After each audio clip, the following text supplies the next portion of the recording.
Hello, my name is Sarai, and my piece is called Ttyl. Tom remembered perfectly his first encounter with a city girl, and with her father, at age 7. Every detail, meaningless and important, had to be remembered as though one day it would save his life. Besides, how could any boy forget a time when his mother forced him into a wool suit for his aunt's outdoor wedding on one of the hottest days in the history of Georgia? He was sweating bullets that day, no joke. The sun was high in the sky, and the taunting table of drinks a few feet from his reach wasn't helping. Just as he was about to fake a stomach cramp, a tornado flew past him and towards a wealthy-looking couple. Tom remembered the girl's butter-yellow curls that stopped at the center of her back, the thickly lashed brown eyes that fluttered to her shoes whenever making contact with his. It was the first time that something had held his attention span longer than the giant cake in his view. At first it seemed as though there was no chance of them making verbal contact with each other. Her parents carried her around like a new trophy, flashing her fancy white dress to every envious middle-class couple holding their plainly dressed child. When the adults realized that the vast number of children present would disturb the ceremony, they sent them to play tag and seek before the priest's arrival. Tom watched the girl beg her skeptical parents to let her go, her trembling lips threatening to wail loudly. They gave in and ushered her away. Tom followed after her. He immediately ducked behind the whitest oak tree he spotted, holding in his giggles as he watched several pairs of legs collapse to the ground dramatically at being tagged. The slow search for hiders began to lull Tom into a semi-conscious state.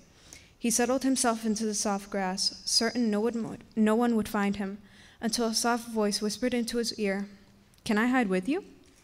His eyes sprang open, and all he saw was white, intertwined with yellow hair. Sure. Tag and seek had lost its fun in less than 10 minutes, so it was only natural that fistfights began over who got to go on the swing sets first. But Tom and Courtney remained behind the tree, engrossed in learning about each other. He was your typical farm boy, feeding chickens, riding horses, and then retiring to his hammock. She was from Atlanta, living in a nice condo with 2 attorney parents. They attended the wedding because her father had won a case for Tom's aunt and couldn't pass up a chance to see cleaned-up farmers in holy matrimony. Speak of the devil. "Courtney, where have you been? The kids were allowed back 15 minutes ago." Up close, the man looked every bit as powerful and important as Tom assumed when he saw him from a distance, from the well-oiled hair to his shiny Oxfords. His aunt would have called him the man of my dreams if she hadn't already gotten married and if his face wasn't sneering. Poor Tom felt himself fuse with the dirt as those dark eyes continued to stare him down. "Daddy, I'm okay. I'm just talking to Tom." "Well, enough of that. Besides, I told you many times that you are not allowed to be alone with boys. But we're leaving now." The adamant expression on Courtney's face did not falter as she slowly stood up and walked to her father's side. Tom felt 100 protests well up in his throat, but he held them back. What was he to say? "Please let your daughter stay here in the countryside and be my friend?" She looked at Tom and said, "Ttyl," and just like that, his heart deflated like a balloon.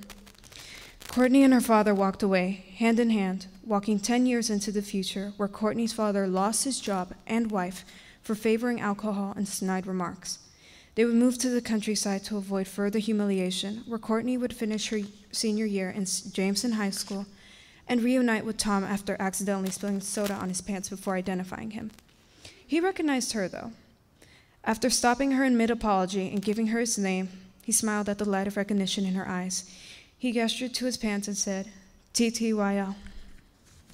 Thank you.